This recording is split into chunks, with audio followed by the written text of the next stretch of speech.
如果历史可以退货，大宋朝最想退掉的绝对不是打仗总输的兵，也不是天天吵架的官，而是他们那位审美高到天际、治国垮到地心的艺术总监兼国家最高领导人。大家好，我是你们的读史官诸葛不亮。今天我们就来聊聊北宋艺术皇帝宋徽宗。宋徽宗赵佶，如果这家伙生在今天，那绝对不是普通人。你让他去考美院，他起码是个终身教授；你让他去做搞设计，他保准是年薪1000万的国风顶流；你让他去短视频平台开个账号，估计粉丝分分钟破1000万，他甚至连标题都不用起，随便在屏幕上写几个瘦金体，评论区的小年轻们就得直接刷屏。老祖宗的审美简直杀疯了。可问题是，历史偏偏不按套路出牌，给这位本该拿普利兹克奖或者办个人画展的天才安排了一个最不适合他的岗位——大宋集团董事长。别人当皇帝每天琢磨的是减税、练兵、搞基建、防外敌，那是扎扎实实的治国。可宋徽宗当皇帝，那是把整个大宋当成了一个超大型的个人艺术项目。他的宫廷就是工作室，他的国家就是素材库，他的百姓就是供应链，他的国库就是他的创作基金。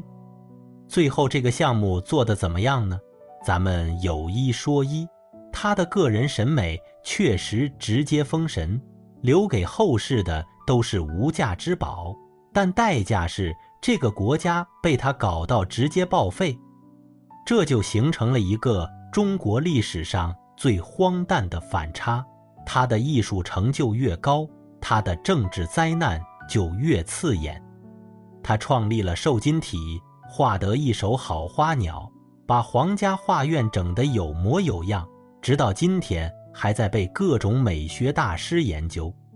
但与此同时，他一转头就重用了蔡京、童贯、梁师成这帮卧龙凤雏，搞出了祸害天下的花石纲，修了耗尽民力的艮岳，最后在一把大火和一通马蹄声中，把北宋稳稳当当地送进了靖康之变的万丈深渊。这就是我们今天要聊的核心矛盾。他的才华是真的，但他带给那个时代的灾难也同样是真金白银的痛。那么这个文艺青年到底是怎么坐上这个全天下最烫屁股的宝座的呢？这事咱们得从一个突如其来的皇位盲盒说起。其实在最开始的时候，赵佶根本就没在储君的候选名单上，他是宋神宗的第11个儿子，也是宋哲宗的亲弟弟。按照正常的历史剧本，他这辈子最大的成就也就是当个混吃等死的富贵王爷，每天在自己的府邸里写写字、画画花，跟京城的文人墨客喝喝茶，蹦个养生笛，最后在历史书里留下一个风流王爷的美名。可命运有时候就是喜欢开这种地狱笑话。宋哲宗去世的时候年纪轻轻，而且膝下无子，这皇位一下就空出来了。当时朝廷里为了选新皇帝吵得不可开交，最后在向太后的支持下，这个大宋最大的皇位盲盒啪的一声就砸在了赵佶的头上。那一夜之间，他的系统后台突然弹出了提示：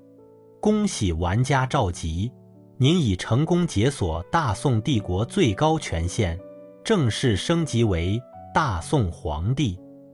这事儿要是搁在现代的职场里，那简直就是一场灾难。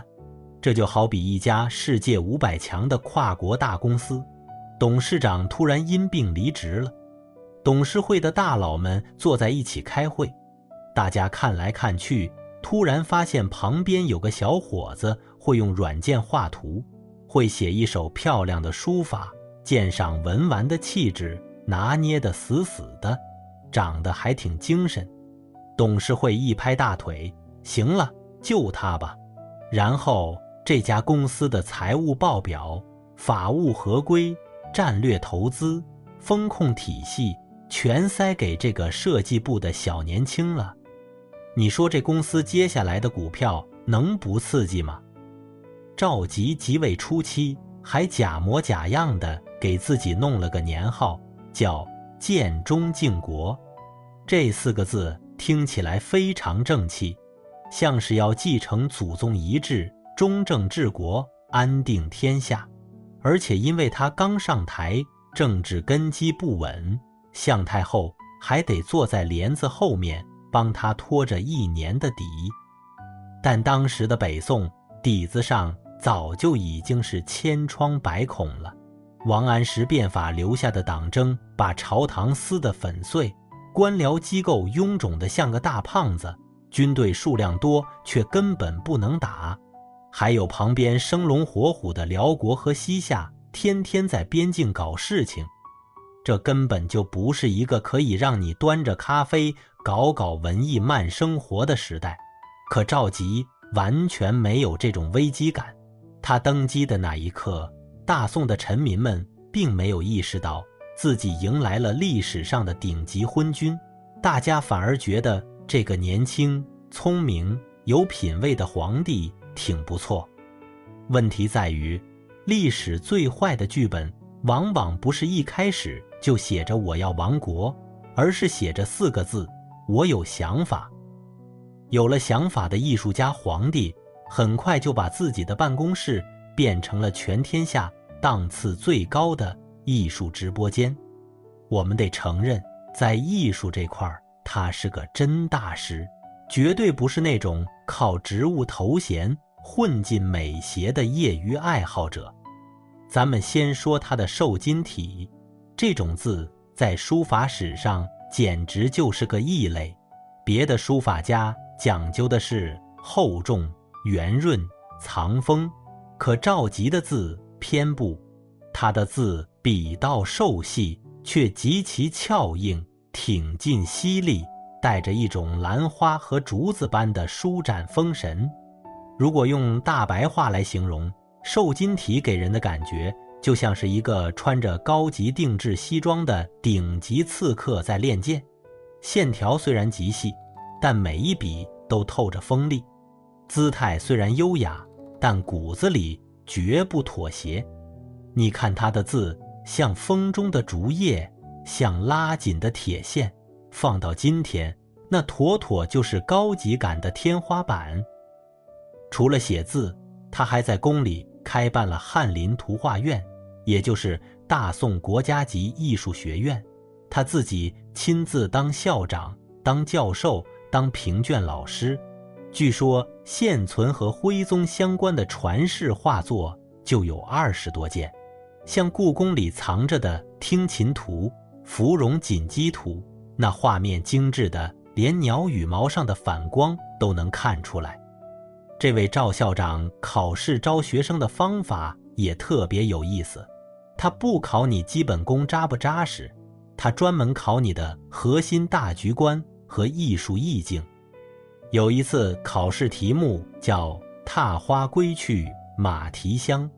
这题目多抽象啊，花香怎么画？那些老实巴交的考生就拼命画马蹄子和地上的碎花瓣。只有一个天才，他根本不画花，他画了几只蝴蝶，围着奔跑的马蹄子上下飞舞。赵佶一看，一拍大腿，太懂了，这就是我要的意境。但坏就坏在，赵佶不是个单纯的街头画家，他是皇帝，他很快就把这种对意境的追求上升到了国家战略的高度。他画瑞鹤图，画那些在宣德门上空盘旋的仙鹤，不是为了好玩，他是想通过这幅画告诉全天下，看，老天爷都给我点赞了，这叫祥瑞，这叫盛世气象。他把艺术变成了帝国的包装工程。他开始相信，只要海报做得够漂亮，公司就一定在盈利。只要自己把世界画得够完美，这个世界就真的不会出问题。他懂美，懂到了极致，但他忘了，你会画精美的 PPT， 不等于你会带团队拿业绩；你会写漂亮的书法，不等于你能解决西北的财政赤字。当皇帝沉迷于用画笔装点太平的时候，那些真正精通职场厚黑学的人就要顺着他的爱好爬上来了。这时候，我们熟悉的历史大反派蔡京正式上桌了。蔡京这个人能长期掌权，绝不仅仅因为他是坏人，主要是因为他太懂怎么和艺术家老板相处了。蔡京本人的书法写得极好，文化素养极高。他敏锐地发现，跟宋徽宗聊那些柴米油盐的财政问题，聊边境掉脑袋的军务，皇帝根本不爱听。皇帝要的是什么？是面子，是高级感，是千古一帝的文化盛宴。于是蔡京和童贯、梁师成、朱冕这帮人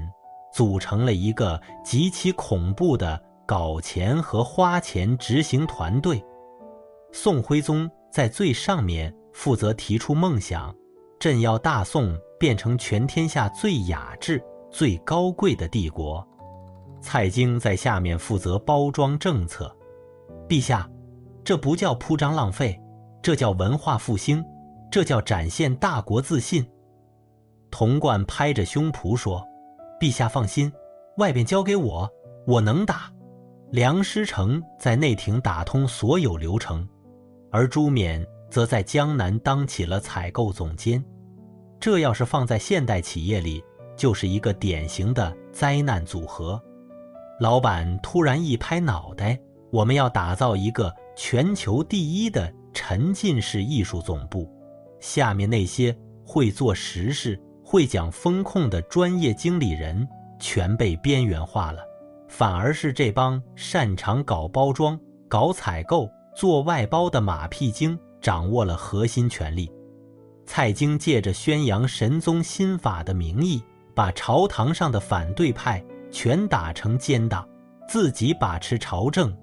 结果导致国库直接一空。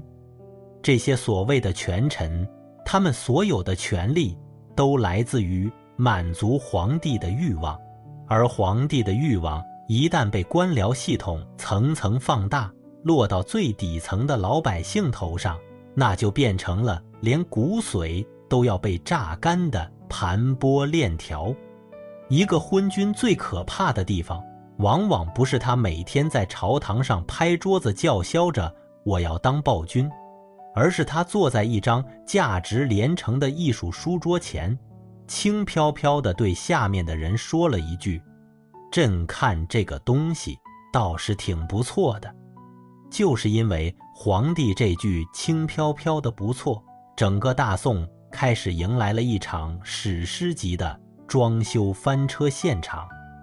宋徽宗为了在首都汴京建造一座他梦寐以求的超级皇家园林，也就是艮岳，下令让朱冕在江南一带大肆搜刮奇花异石，这也就是历史上大名鼎鼎的花石纲。普通人搞装修，最多是邻居在物业群里投诉你2个月，可宋徽宗搞装修是让整个江南的老百姓陪着他一起上强度。当时在杭州设立了造作局，在苏州设立了鹰凤局。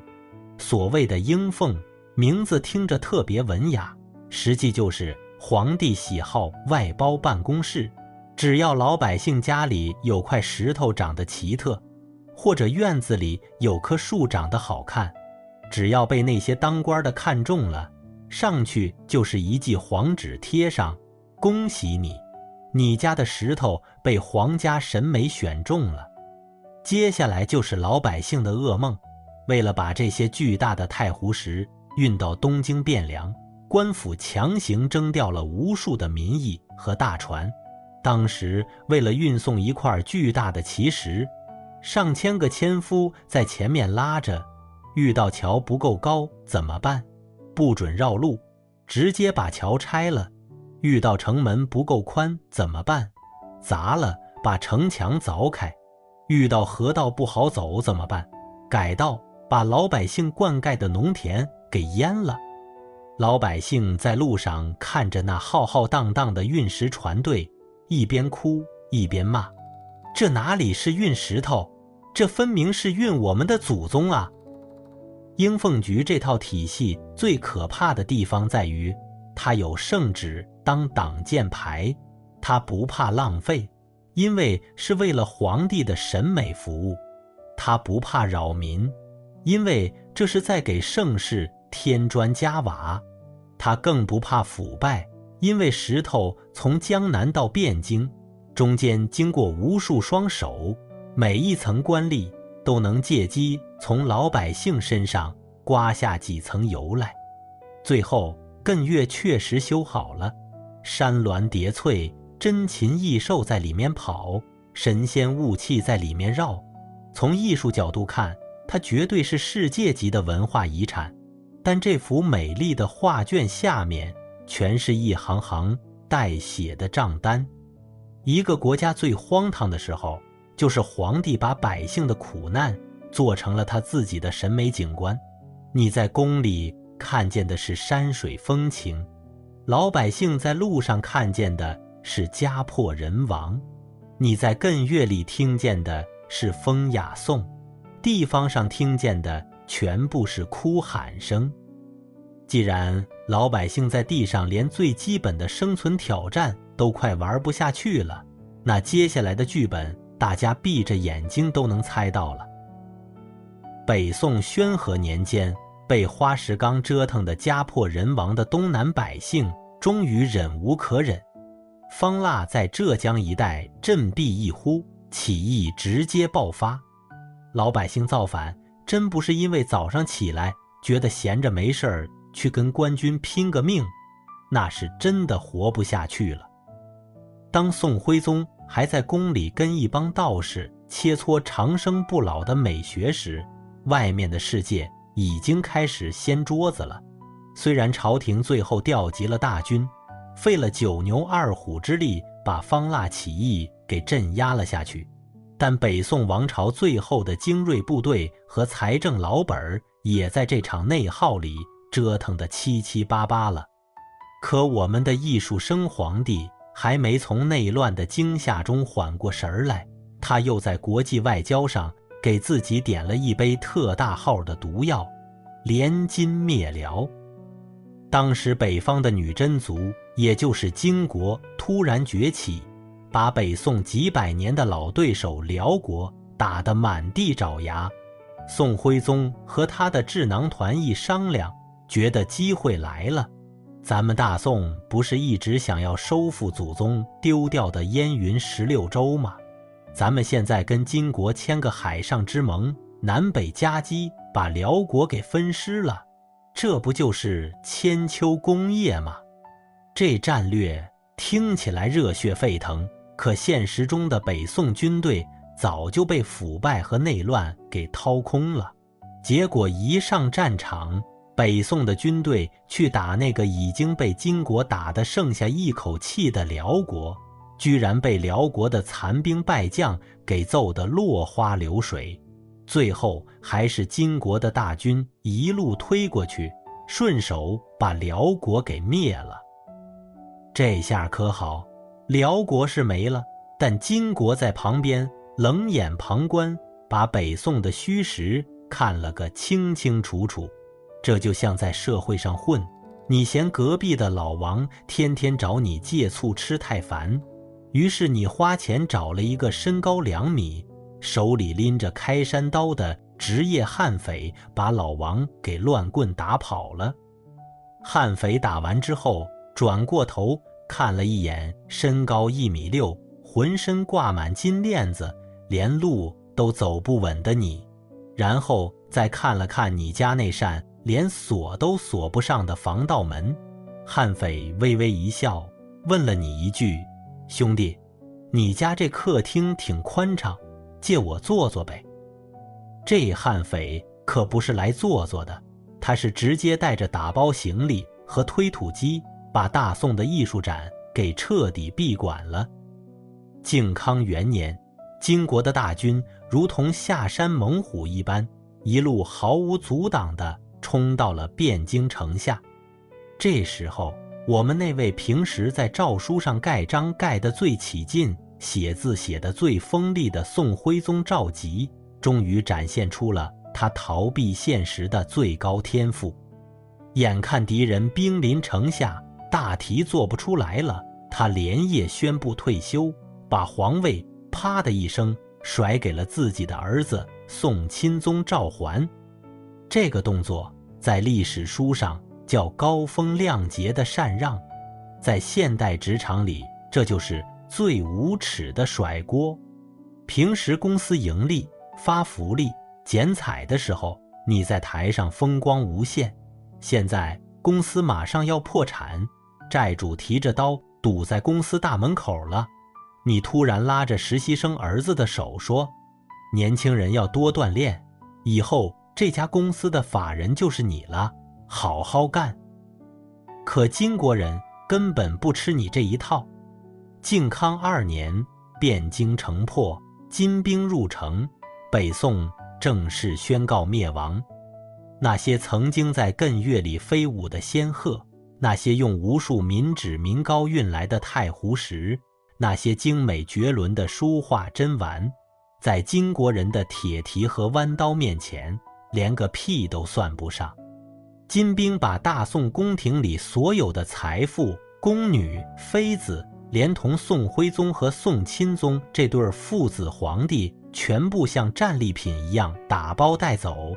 一路押解着往寒冷的北方走去。中国历史最黑色幽默的地方就在这里，皇帝被俘虏抓走了，史书上不叫被抓，叫北狩，听着好像是皇帝带着大队人马去北方打猎一样，其实他们自己才是被关在笼子里游街的猎物。到了北方之后，金国人为了羞辱他，还给他封了一个极具讽刺意味的爵位，叫做昏德公。他前半生是高高在上的道君皇帝，审美教父，万民敬仰的至尊，他的后半生却只能在五国城的冰天雪地里，穿着破旧的衣服，眼睁睁地看着自己的尊严被踩在泥潭里，直到1135年凄惨地死去。宋徽宗的悲剧从来都不是艺术害了国家，艺术没有错，审美没有错，文化更没有错，错的是一个掌握着最高权力的皇帝，把个人的审美凌驾于国家治理之上，把政治责任外包给阿谀奉承的权臣，把战略幻想当成了真正的现实能力。他让我们看到，一个人可以把字写得像钢刀一样锋利，却把国家治理得像宣纸一样脆弱。他可以把花鸟画得栩栩如生，却唯独看不见他的百姓已经连气都喘不过来。他可以把仙鹤画上天空，却挡不住北方的铁骑踏碎他的盛世美梦。他要是当个纯粹的艺术家，那是千古风流；他要是当个收藏家，那是顶级玩家；他要是当个设计总监，那是审美教父。可他偏偏坐在了最不该坐的皇帝宝座上。于是艺术生交了一份他自以为得意的作业，而整个国家和无数的黎民百姓却替他交了最惨烈的学费。最后历史在北宋的废墟上给这张昂贵的账单签上了一个所有中国人直到今天读起来都觉得心惊肉跳的名字。这个名字就叫做靖康之耻。好啦，今天就先聊到这里，我是你们的读史官诸葛不亮，欢迎点赞和订阅频道，再会。